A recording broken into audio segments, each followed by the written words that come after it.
Hi friends, നിങ്ങൾക്കറിയാമോ, ഞാൻ കുറച്ച് സന്തോഷത്തോടു കൂടിയാണ് ഇവിടെ നിൽക്കുന്നത്. കാരണം നമ്മുടെ നേഴ്സുമാരുടെ സമരത്തിന് കുറച്ച് വിജയം കണ്ടെത്തുന്നുണ്ട്. അത് എത്രത്തോളമൊക്കെ ആണെന്ന് നമുക്ക് വരും കാലങ്ങളിൽ അറിയാം. പക്ഷേ എനിക്ക് നിങ്ങളോടൊരു കാര്യമാണ് ചോദിക്കാനുള്ളത്. നിങ്ങൾക്കറിയാമോ, നമ്മുടെ കേരളം സാക്ഷരതയിൽ 1-ാം സ്ഥാനം, 100% എഡ്യൂക്കേറ്റഡ് ആയിട്ടുള്ള സ്ഥലമാണ്. ദൈവത്തിൻ്റെ സ്വന്തം നാട്. ഇവിടെ ഒരു നേഴ്സുമാർക്ക് കിട്ടുന്ന ശമ്പളം, നമ്മുടെ നേഴ്സുമാർ അടിസ്ഥാന ശമ്പളം 40,000 രൂപ കിട്ടാൻ വേണ്ടിയാണ് ഈ സമരം ചെയ്യുന്നത്.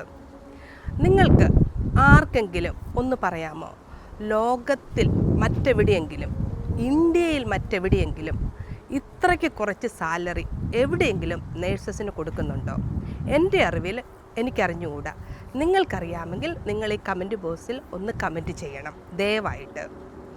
ഞാൻ വർഷങ്ങൾക്ക് മുമ്പ് ഇന്ത്യക്ക് വെളിയിൽ ബീഹാറിലാണ് നേഴ്സിംഗ് പഠിച്ചത്. ആദ്യത്തെ വർഷം ഞങ്ങൾക്ക് ഫീസ് ഉണ്ടായിരുന്നു. 2ാമത്തെ വർഷം സ്റ്റൈഫൻഡ് കിട്ടി. പിന്നെ ആ സ്റ്റൈഫൻഡ് കൊണ്ട് തന്നെ നമ്മുടെ ചിലവും അതുപോലെ തന്നെ മെസ് ഫീസും പിന്നെ കുറച്ച് പൈസ ഇവൻ ബാക്കി വെക്കാൻ പോലും ഞങ്ങൾക്ക് പറ്റുമായിരുന്നു അന്നത്തെ സാഹചര്യത്തിൽ. അത് കഴിഞ്ഞിട്ട് ഞങ്ങൾ സ്റ്റാഫ് നേഴ്സായ അന്ന് മുതൽ ഞങ്ങൾക്ക് ഒരു 2000-ൽ കൂടുതൽ സാലറി കിട്ടുമായിരുന്നു.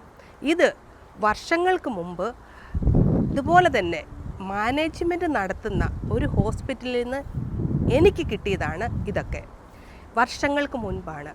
എന്നിട്ടും ഇത്രയും കാലം കഴിഞ്ഞിട്ടും നമ്മുടെ കേരളത്തിൽ മാത്രം എന്താണ് ഇങ്ങനെ? നേഴ്സുമാർ അവരുടെ അവകാശങ്ങൾക്കും അവർ ജോലി ചെയ്യുന്നതിൻ്റെ ശമ്പളത്തിനും അവരുടെ എഡ്യൂക്കേഷൻ അനുസരിച്ചും എക്സ്പീരിയൻസ് അനുസരിച്ചും ശമ്പളം കൊടുക്കാൻ മാനേജ്മെൻറ്റ് തയ്യാറാകുന്നില്ല എന്നത് വളരെ വേദനാജനകമായ ഒരു കാര്യമല്ലേ? ഞാൻ എന്തുകൊണ്ട് ഇത് സംസാരിക്കുന്നത്? കാരണം ഞാനും ഒരു നേഴ്സാണ്. ഒരു നേഴ്സ് എന്ന് പറയുമ്പോൾ ആ നേഴ്സിനറിയാം ഒരു നേഴ്സിൻ്റെ ജോലി എത്രയ്ക്ക് പ്രയാസകരമാണ്, എത്രയ്ക്ക് ബുദ്ധിമുട്ടുകരമാണെന്ന് ഒരു നേഴ്സിന് അറിയാൻ പറ്റും.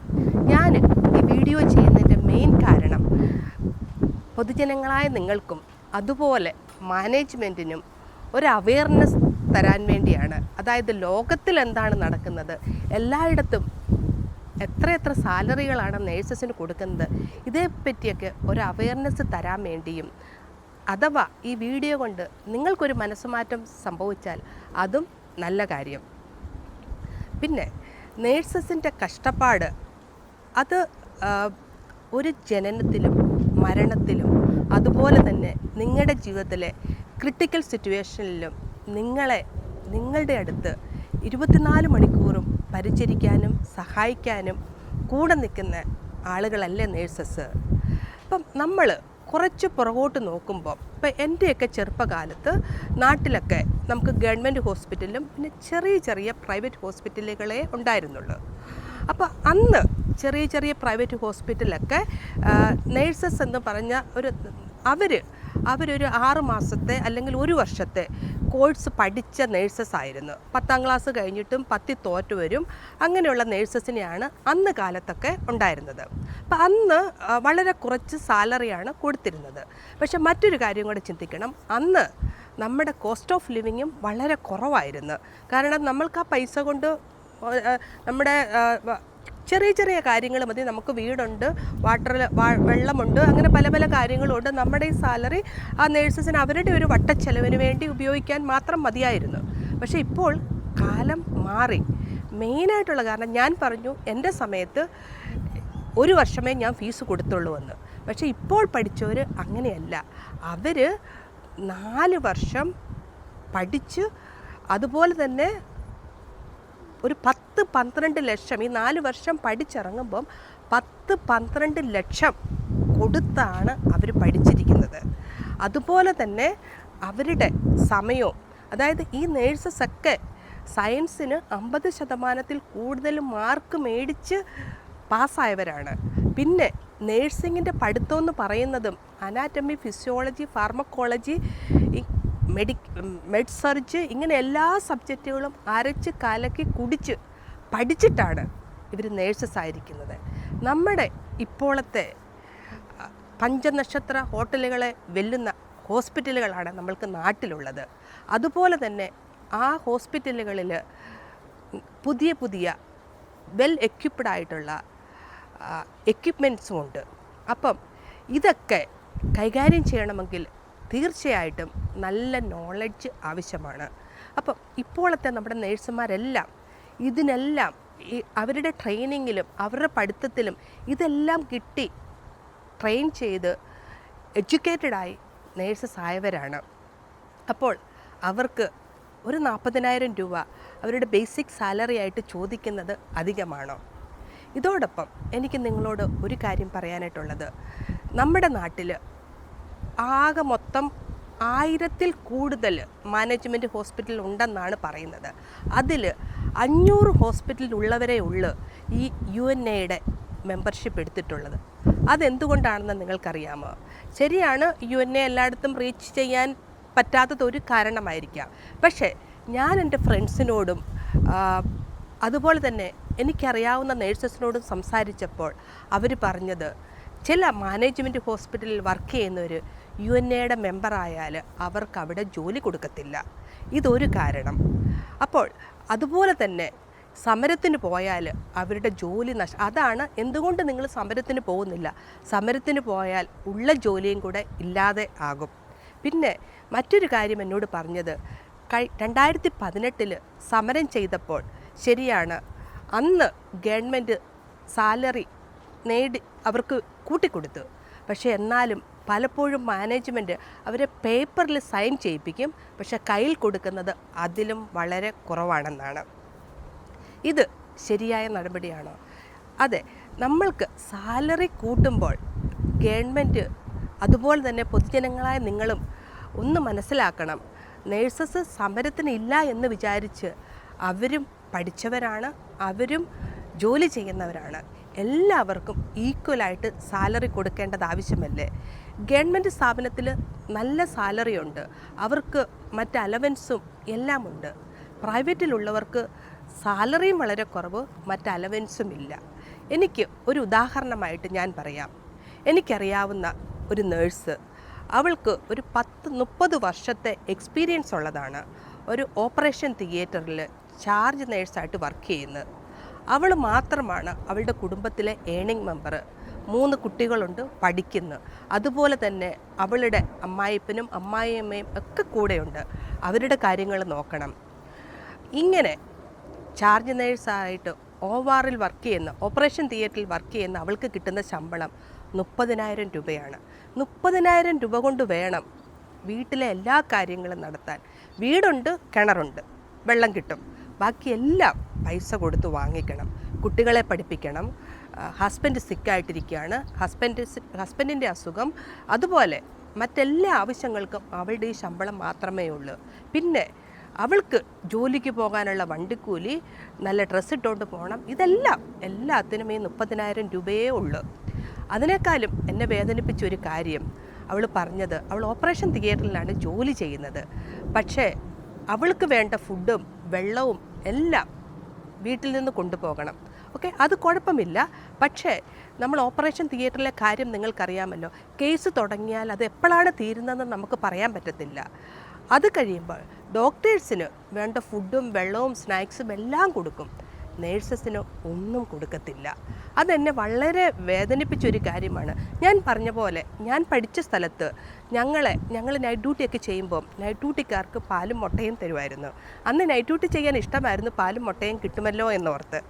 പിന്നെ ഞങ്ങൾക്ക് ഓപ്പറേഷൻ തിയേറ്ററിലൊക്കെ ഡോക്ടേഴ്സിന് എന്താണ് കൊടുക്കുന്നത് അതുപോലെ തന്നെ ഞങ്ങൾക്കും സ്നാക്കുകൾ തരുമായിരുന്നു. ഇതൊക്കെ വർഷങ്ങൾക്ക് മുമ്പ് കേരളത്തിന് വെളിയിലുള്ള ഒരു മാനേജ്മെൻറ്റ് ഹോസ്പിറ്റലിൽ ചെയ്ത കാര്യമാണ്. പിന്നെ മറ്റൊരു കാര്യം എൻ്റെ ശ്രദ്ധയിൽപ്പെട്ടത്, എനിക്കറിയാം പലർക്കും, നമ്മളൊക്കെ അറിയാമല്ലോ, കുട്ടികൾക്ക് ലണ്ടനിലോട്ട് പോകണം, UK പോകണം, അമേരിക്കയ്ക്ക് പോകണം. ഇങ്ങനെ ഉള്ളവർക്ക് അഥവാ ചിലപ്പോൾ ചിലരൊക്കെ ഗൾഫ് രാജ്യത്ത് നിന്ന് ജോലി ചെയ്തിട്ട് വന്നവരായിരിക്കും.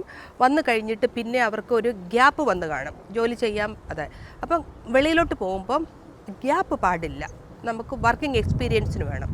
ഇങ്ങനെ എക്സ്പീരിയൻസ് കിട്ടാൻ വേണ്ടി പലരും പല ഹോസ്പിറ്റലുകളിലും പ്രവേശിച്ചിട്ടുണ്ട്. ഇങ്ങനെയുള്ളവരോട് എന്താണ് മാനേജ്മെൻറ്റ് ചെയ്യുന്നതെന്ന് നിങ്ങൾക്കറിയാമോ? അവരെ ഒരു ഫുൾ സ്റ്റാഫായിട്ട് ഫുൾ ലോഡ് പേഷ്യൻറ്റിനെ കൊടുത്ത് അവരെ കൊണ്ട് ജോലി ചെയ്യിപ്പിക്കും, കുഴപ്പമില്ല. നൈറ്റ് ഡ്യൂട്ടി ചെയ്യിപ്പിക്കും, കുഴപ്പമില്ല. ഹോളിഡേയ്സിലും ജോലി ചെയ്യിപ്പിക്കും, ഇതൊന്നും കുഴപ്പമില്ല. പക്ഷേ ശമ്പളമില്ലാത്തതും കുഴപ്പമില്ല. പക്ഷേ അവർ ജോലി ചെയ്യുന്നതിന് അങ്ങോട്ട് പൈസ കൊടുക്കണം. ഞാൻ ആദ്യമായിട്ടാണ് ഇങ്ങനെ കേൾക്കുന്നത്. നമ്മൾ ജോലി ചെയ്യുന്ന ഒരു സ്റ്റാഫായിട്ട് ഫുള്ളായിട്ട് ജോലി ചെയ്യുന്നു, അതോടൊപ്പം തന്നെ നമ്മൾ അങ്ങോട്ട് ശമ്പളം കൊടുക്കണം, നമ്മളെ അവർ അവിടെ ജോലി ചെയ്യാൻ അനുവദിക്കുന്നതിൽ. ഇവിടെയാണ് ഞാൻ പറയുന്നത്, ഞാനൊക്കെ പഠിക്കുമ്പോൾ ആദ്യത്തെ വർഷം തന്നെ ഞങ്ങൾക്കൊരു ചെറിയ സാലറി, ഞങ്ങളിവിടെ ഫ്ലോറിൽ ജോലി ചെയ്യുമായിരുന്നു. ഒക്കെ ഞാൻ നേഴ്സിംഗ് എങ്ങനെയാണ് പഠിച്ചത്, ഞങ്ങളുടെ പഠനകാലം എങ്ങനെയായിരുന്നു, ഇതൊക്കെ ഞാൻ വിശദമായിട്ട് പിന്നീട് പറയാം. പക്ഷേ അന്ന് പഠിച്ചപ്പം ഞങ്ങൾക്കൊരു ബോണ്ടെന്ന് പറഞ്ഞൊരു തുക തന്നായിരുന്നു. ഞങ്ങളെ അവിടെ ജോലി ചെയ്യിപ്പിച്ചപ്പോൾ ഞങ്ങൾക്ക് ചെറിയൊരു തുക അവർ തന്നു. പക്ഷേ ഇപ്പോൾ എന്താണ് സംഭവിക്കുന്നത്?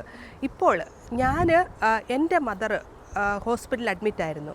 അപ്പോൾ ഞാൻ കണ്ട് നേഴ്സസ് എത്ര ഹാർഡ് വർക്കാണ് ചെയ്യുന്നത്. പല നേഴ്സിംഗ് സ്റ്റുഡൻസിനോട് ഞാൻ സംസാരിച്ചു. അവർക്കെല്ലാവർക്കും ഒരു ഭാരിച്ച ലോണുണ്ട്. ലോൺ എടുത്താണ് പഠിക്കുന്നത്. ആ പഠിത്തത്തിൻ്റെ കഷ്ടപ്പാട്, പഠിച്ചു കഴിഞ്ഞിട്ട് ജോലി കിട്ടാനുള്ള പ്രയാസം, ഇതെല്ലാം കുട്ടികളെ വളരെയധികം വിഷമിപ്പിക്കുന്നുണ്ട്. നാട്ടിൽ ഇപ്പം എന്നോട് പലരും ചോദിച്ചിട്ടുണ്ട് എന്തുകൊണ്ട് അമേരിക്കയ്ക്ക് പോയി എന്ന്. അതെ, എനിക്കിപ്പോഴും പറയാനായിട്ടുള്ളത് ഇതാണ്. നാട്ടിലെ ലിവിങ് സ്റ്റാൻഡേർഡ് അനുസരിച്ച് ഒരു സാധാരണക്കാരന് ജീവിക്കാനുള്ള അത്രയും ശമ്പളം നാട്ടിൽ തന്നാൽ ഞങ്ങൾക്കെല്ലാവർക്കും നാട്ടിൽ നിൽക്കുന്നത് തന്നെയാണ് ഇഷ്ടം. കാരണം നമ്മൾ പിറന്ന സ്വന്തം നാടാണ്. ശരിയാണ്, ഞങ്ങളിപ്പം ലോകമേ തറവാട്, എല്ലാവരെയും ഒരുപോലെ കാണണം, എല്ലാ മനുഷ്യരും ഒരുപോലെയാണ്, എല്ലാവരുടെ ശരീരത്തിൽ കൂടെ ഓടുന്ന ചുമന്ന രക്തമാണ്, ഇതൊക്കെ ശരിയാണ്. പക്ഷേ എപ്പോഴും എൻ്റെ നാടെന്ന് പറയുമ്പം നമുക്കത് എപ്പോഴും വളരെ പവിത്രമാണ്. എല്ലാവർക്കും സ്വന്തം നാടിനോട് ഒരു കടപ്പാടും ഒരു ഓർമ്മയും അതൊക്കെ നമുക്കെപ്പോഴും ഒരു നൊസ്റ്റാൾജിയാണ്. സ്വന്തം നാട്ടിൽ നിൽക്കാൻ ആരാണ് ഇഷ്ടപ്പെടാത്തത്? അപ്പോൾ ഇതാണ് നമ്മുടെ നാട്ടിൽ നിന്ന് നേഴ്സസ് മറ്റ് രാജ്യങ്ങളിലേക്ക് പോകാനുള്ള മെയിൻ കാരണം. ഒന്നിതാണ്, നമ്മുടെ നാട്ടിലാണ് ലോകത്ത് മറ്റെവിടെ കൊടുക്കുന്നതിലും ഏറ്റവും കുറച്ച് സാലറി കൊടുക്കുന്നത്. പിന്നെ എനിക്ക് വളരെ വിഷമകരമായ ഇപ്പോഴത്തെ ഈ സമരത്തോടനുബന്ധിച്ച് ഞാൻ അറിഞ്ഞത്, മാനേജ്മെൻറ്റ് ഹോസ്പിറ്റലുകളിൽ, അതും ക്രിസ്ത്യൻ ഇൻസ്റ്റിറ്റ്യൂട്ടിൽ, അതായത് നേഴ്സിങ്ങും ഹോസ്പിറ്റലും എന്ന് പറയുന്നത് തന്നെ സ്റ്റാർട്ട് ചെയ്യുന്നത് ഒരു ക്രിസ്ത്യൻ ഒരു സർവീസ് മെൻറ്റാലിറ്റി, ആ ഒരു രീതിയിൽ, അഥവാ ക്രിസ്ത്യൻ അല്ലെങ്കിൽ മതത്തിൻ്റെ, ക്രിസ്ത്യൻ ആയിക്കോട്ടെ, ഹിന്ദു ആയിക്കോട്ടെ, മുസ്ലിം ആയിക്കോട്ടെ, ദൈവത്തിൽ വിശ്വസിക്കുന്ന ഒരു മനുഷ്യൻ ഒരു സർവീസ് മെൻറ്റാലിറ്റി, മറ്റുള്ളവരെ സഹായിക്കുക എന്ന പേരിൽ ആണ് അല്ലേ ഹോസ്പിറ്റലുകൾ തുടങ്ങുന്നത്.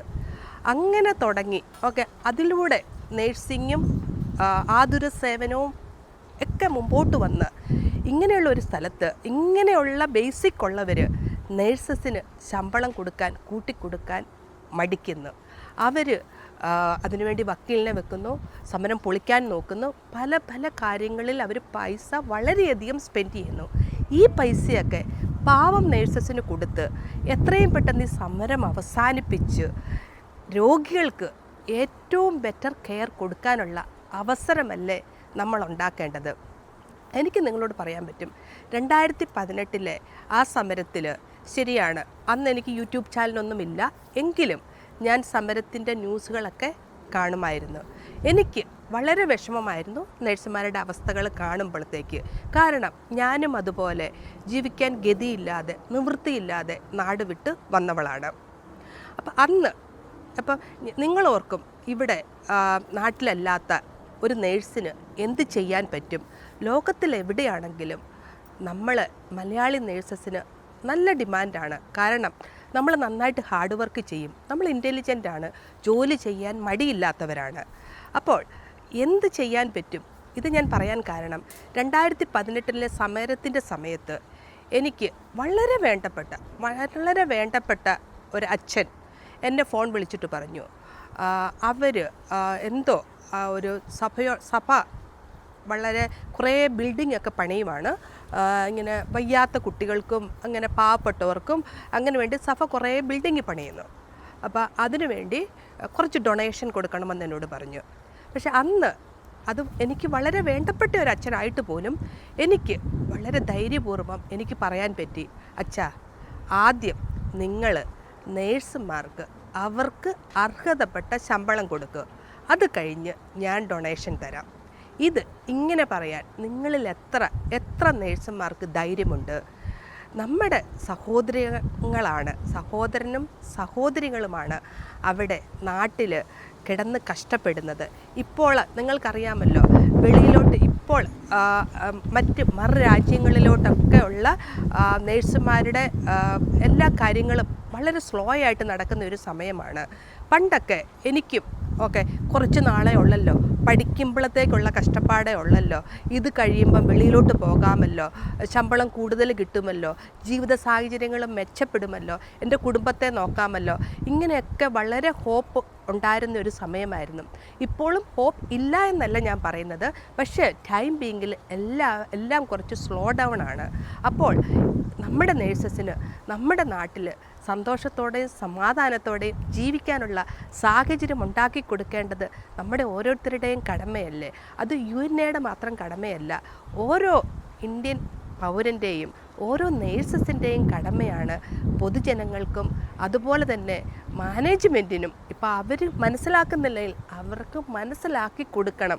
ഇത്ര അമ്പരചുംബികളായ വലിയ വലിയ കെട്ടിടങ്ങൾ പണിത് രോഗികളുടെ നിന്ന് ലക്ഷങ്ങൾ വാങ്ങിക്കൂട്ടുമ്പോൾ അതിൻ്റെ ഒരു ചെറിയ ശതമാനം, കാരണം ഞാൻ പിന്നെയും പറയുന്നു, ഇത്രയ്ക്ക് സൊഫിസ്റ്റിക്കേറ്റഡ് ആയിട്ടുള്ള ഇൻസ്ട്രുമെൻറ്റുകൾ കൈകാര്യം ചെയ്യുന്ന നേഴ്സസ് അവരുടെ ബ്രെയിനും ഫിസിക്കലി മെൻ്റലി ഇമോഷണലി അവർ സ്റ്റേബിളായിരിക്കണം, അവരുടെ ബ്രെയിൻ ഷാർപ്പായിരിക്കണം. അതിനുവേണ്ടി അവർക്ക് സന്തോഷവും സമാധാനവും വേണം, അതിന് നല്ല ഫുഡ് വേണം, നല്ല ജീവിത സാഹചര്യങ്ങൾ വേണം, കുടുംബത്തിൽ സമാധാനം വേണം, കുട്ടികളൊക്കെ നന്നായിട്ട്, ഭർത്താവൊക്കെ നന്നായിട്ട്, ഇതിനൊക്കെ ഒരു ബേസിക് ഫൈനാൻസ് ആവശ്യമാണ്.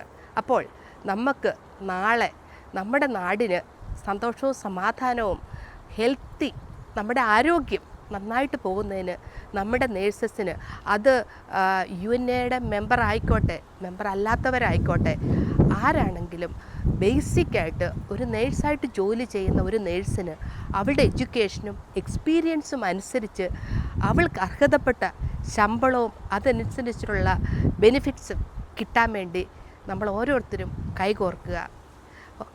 Thank you for watching. എൻ്റെ വീഡിയോ കാണുന്ന നിങ്ങൾക്കെല്ലാവർക്കും ഒത്തിരി താങ്ക്സ്. നിങ്ങളുടെ അഭിപ്രായങ്ങൾ അറിയിക്കുക, വീഡിയോ കാണുക, കമൻറ്റ് ചെയ്യുക, സബ്സ്ക്രൈബ് ചെയ്യുക. ഇനി അടുത്ത ലക്കത്തിൽ നേഴ്സായിട്ടുള്ള എൻ്റെ ജീവിതയാത്ര, ഞാൻ എങ്ങനെ ഒരു നേഴ്സായി, എൻ്റെ ജീവിതയാത്ര എങ്ങനെയായിരുന്നെന്ന് ഞാൻ കഴിവതും സത്യസന്ധമായി നിങ്ങളുടെ മുമ്പിൽ പ്രസൻറ്റ് ചെയ്യുന്നതായിരിക്കും. Thank you for watching.